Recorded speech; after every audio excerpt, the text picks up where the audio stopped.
Bienvenue Stop Invest, la chaîne des top d'investissement. Ici, on parle essentiellement d'entreprises de qualité. Avons-nous une opportunité d'investissement sur Becton Dickinson? C'est la question à laquelle on va essayer de répondre en se basant sur les états financiers de la compagnie. Je rappelle que ceci représente uniquement mon point de vue et non un conseil d'investissement. Et comme d'habitude, je me réserve le droit de me tromper. Donc, c'est une demande spéciale d'un abonné Top Premium. Je rappelle que le service Top Premium est toujours ouvert et le lien est dans la description de la vidéo. Maintenant, ici, nous avons quoi comme compagnie présentement? Donc, la première chose, c'est une entreprise qui vend ici voilà, du matériel médical. D'accord? C'est une entreprise qui vend du matériel médical. Et avant de commencer, maintenant, je vous ai dit à chaque fois qu'on a une vidéo ici, déjà, c'est une belle entreprise. Donc, à mettre dans la watchlist, vous avez remarqué, on a l'étoile sur la vidéo. Ça veut dire que c'est une entreprise intéressante que vous pouviez mettre, enfin, à mettre en watchlist. OK? Donc, alternative, vous pouvez prendre Abbott, Stryker, Medtronic, Essilor, IDEX, Coloplast, j'en ai parlé dernièrement, Amélie Bergen, Sartorius, Zimmer, West Pharmaceutical, Align Technology. Bah, vous allez me dire, mais tout alors à la fin de la journée.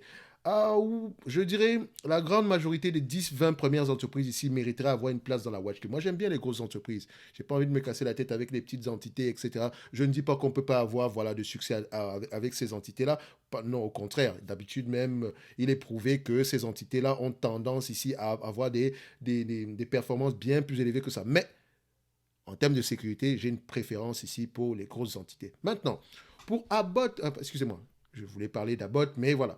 On va parler ici aujourd'hui de Becton Dickinson. Qu'est-ce qu'elle fait précisément ici, même si vous savez qu'elle vend du matériel médical. Alors, selon la description ici de Zone Bourse, ok, Becton Dickinson est spécialisé dans le développement, la fabrication et la commercialisation de matériel et de dispositifs médicaux et diagnostiques. Donc, moi, j'aime bien ce genre de business-là parce que comment on appelle ça, les marges sont plus solides, on n'est pas, voilà, il n'y a pas des affaires de brevets arrivés à expiration dans 7 ans, 10 ans, non, d'accord, je ne dis pas qu'il n'y a pas de brevet dessus, mais voilà, je préfère plus ce business-là par rapport aux vendeurs de médicaments, comme moi je les appelle par exemple. Bon, je ne veux pas dire Johnson Johnson parce que Johnson Johnson a un segment matériel ici.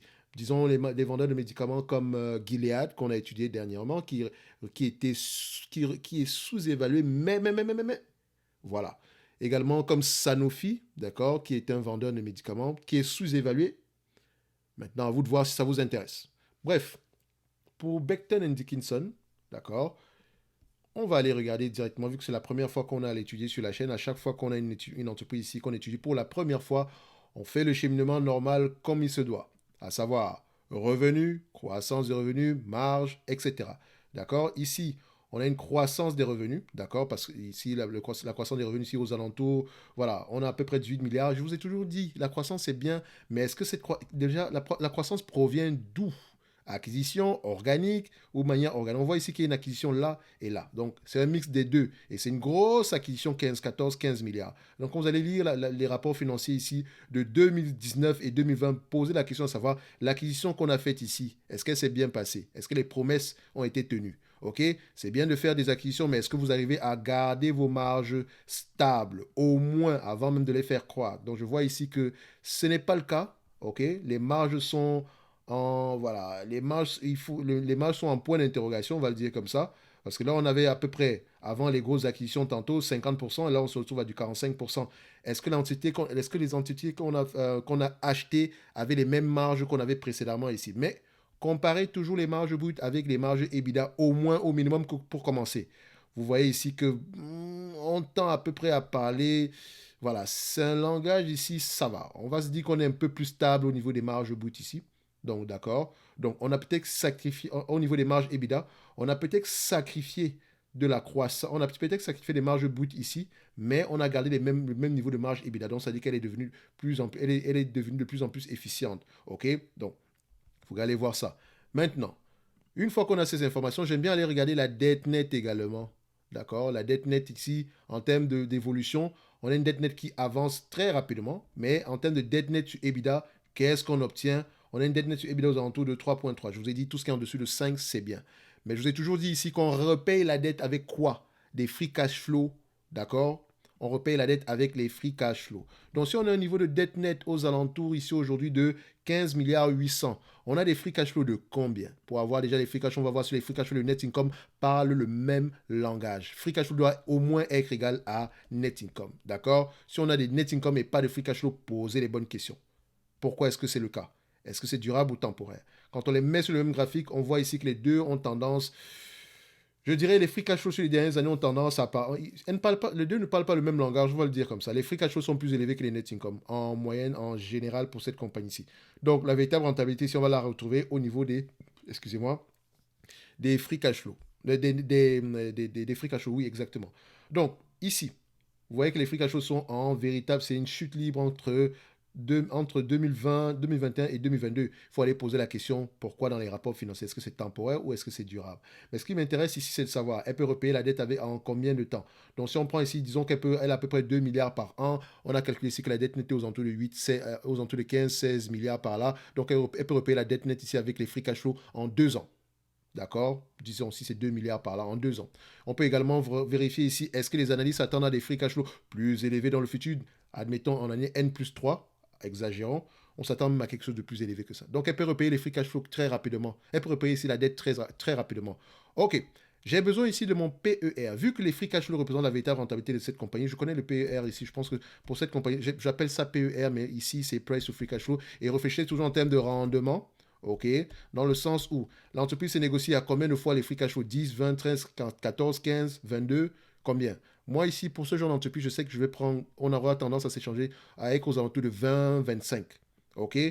Quand je prends la moyenne ici, la marge la moyenne des free cash flow, on est à 20 fois les bénéfices. En date d'aujourd'hui, c'est 47 fois les bénéfices. N'oubliez pas également que les free cash flow ont diminué. Donc, j'aurais tendance à payer combien de fois les bénéfices ici. Donc, pour les free cash flow, je vous ai toujours dit, enfin, pour les multiples, prenez toujours 3 multiples différents. Si vous voyez que le multiple moyen ici est, disons, aux alentours de 20 fois les bénéfices, prenez des multiples entre 15, 17 et 20. Et ça reste des rendements. Quand on prend 15 fois, c'est 6,6. Quand on prend 17 fois, c'est 5 points quelque chose. Quand on prend 20 fois, c'est 5%. D'accord? Pensez toujours en termes de rendement. Donc ici, l'entreprise, le marché paye généralement 20 fois les bénéfices en moyenne. Sur les dernières années, aux alentours de 26, 25 fois les bénéfices. Je vais rester au niveau de 20 fois les bénéfices parce que je me connais. C'est une entreprise qui va avoir tendance à vouloir payer aux alentours de 20 fois les bénéfices. Quand elle est mature ici, elle va se négocier à 20 fois les bénéfices. OK? Donc, vous pouvez prendre 20, 22, enfin 25, 20 et 17 comme vous voulez, ou bien 25, 20, 25, 22, 20 comme vous voulez, mais il y a de fortes chances que vous preniez 20 dans votre hypothèse. Donc, moi, je demande 5% de rendement ici. OK? Si c'est plus que ça, si le marché offre moins que ça ne m'intéresse pas. Maintenant, j'ai mon PER, la dette nette ici. Il faut qu'est-ce qui me manque?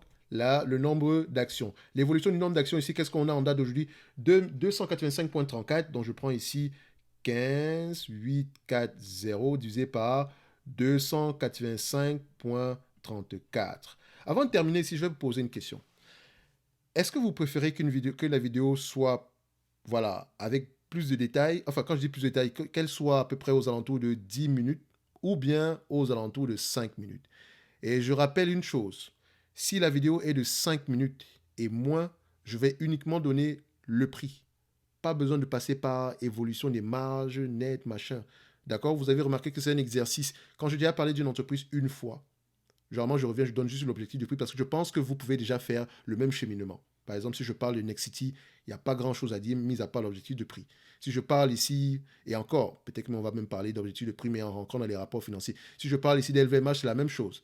Mais si je parle d'une entreprise, par exemple, qu'on n'a jamais mentionné, par exemple, Lululemon, je vais avoir tendance ici à prendre les revenus, les marges, etc., pour vous montrer à peu près quel est le cheminement. Non, je vous pose la question. Est-ce que vous voulez que les vidéos soient aux alentours de 10 minutes? D'accord? Quand je dis aux alentours, on peut les dépasser. Hein? Ou bien aux alentours de 5 minutes. Aux alentours de 10 minutes, je vais vous donner le maximum de détails possible par rapport à l'évaluation. Aux alentours de 5 minutes, vraiment droit au but, straight to the point. OK? So, si ce n'est que ça, je peux même faire des vidéos de 3 minutes rapides. Donc, c'est la question que je pose. Laissez-moi le savoir en commentaire. Donc, ici, une fois que la dette d'anticipation est de 55,51, j'ai mon PER, je viens là, sur FastGraft, d'accord? Je vérifie d'abord, est-ce que les analystes ont tendance à avoir raison par rapport à leurs estimations ici? OK, on peut voir ici l'ajustement. Donc, ici, quand on ajuste les bénéfices nets et free cash flow, on va même se rendre compte que les bénéfices nets en moyenne sont, en tout cas, à ce niveau-ci, on s'attend à des free cash flow moins élevés dans le futur. Donc, ça peut également prendre en considération certains investissements massifs. OK, donc faites attention. Mais le plus important ici, c'est qu'on se rende compte que free cash flow et net income ont tendance à aller dans le même sens. Maintenant, pour cette compagnie, vu qu'on connaît notre PER, D'accord? On vérifie également, est-ce que les analystes ont tendance à avoir raison? Oui, c'est une compagnie assez prévisible. Et vous savez qu'on recherche avant tout la stabilité. Donc, si les bénéfices nets ici sont prévisibles, tant mieux. OK? Maintenant, je vais donc être optimiste en prenant en considération ce qui est attendu en 2023, 15,03 multiplié par 20 fois les bénéfices. Moins la dette nette à combien? 55,50. Moins 51, je vais m'expliquer. Moins 55,5. On se situe ici aux alentours de 245,10. Donc, idéalement, en prenant en considération la croissance, je ne paierai pas plus de 245 dollars l'action ici. OK? Si je ne prends pas en considération la croissance qui est attendue ici en 2025 par rapport au prix actuel, donc à 13,52 $, c'est ce qu'on attend. Non, 12,20 $, c'est ce qu'on attend en 2023, au mois de septembre 2023. Donc 12,20 $, multiplié par 25 fois les bénéfices. Moi, la dette nette aux alentours de combien? Moi, la dette nette ici aux alentours de 55,51. Ça revient à combien? Ça revient à 250,49. On peut me dire, non, on va dire ici 249,50. On va le mettre comme ça. OK? Donc, on va le mettre ça ici. 249,5. Et déjà, il y a un problème. Ça m'intrigue. Pourquoi est-ce que je trouvais un chiffre moins élevé que précédemment? Est-ce que je n'ai pas fait une erreur par hasard? Attendez. Ah, je l'ai pris par 25, excusez-moi. C'est 12,2 multiplié par 20 fois les bénéfices, par 25 fois les bénéfices, moins, d'accord, 55,5. Ça donne ici au total 188,5. OK, donc je mettrai ici 188,5.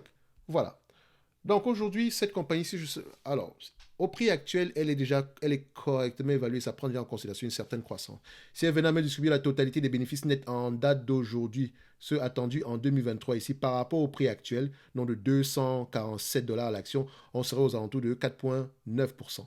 Si elle venait à me distribuer ici la totalité des bénéfices nets attendus en 2025 par rapport au prix actuel de 247 dollars, j'arrondis toujours, ça donne ici un rendement de 6,72%. Alors, comme je vous l'ai dit, maintenant, ça dépend de vous. Est-ce que c'est une opportunité? Est-ce que c'est un risque que vous voulez assumer? Moi, personnellement, je veux un prix bien plus bas que ça. Mais je ne dirais pas, mais quelqu'un qui achèterait cette entreprise en date d'aujourd'hui, voilà, je ne dirais pas qu'il paye un mauvais prix. Le prix, c'est correctement évalué. Tout va dépendre de la croissance future.